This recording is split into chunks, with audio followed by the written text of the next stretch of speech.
So what's the difference between I think and I guess? Today, we're going to find out.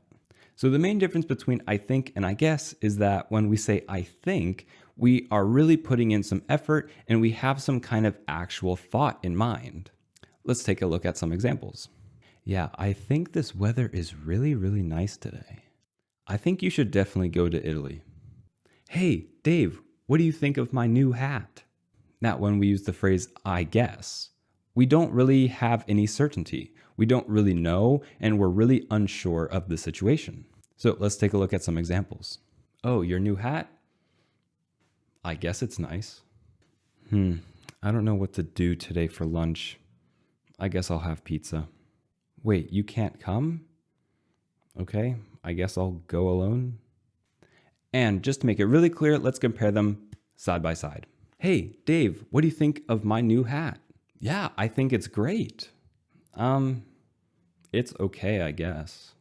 So now that we've learned the difference between I think and I guess, let me know down in the comments if this was helpful for you. Also, if you would like to challenge yourself, write a couple examples using I think and I guess, and let's see how you do. So as always, have a nice day and see you in the next one.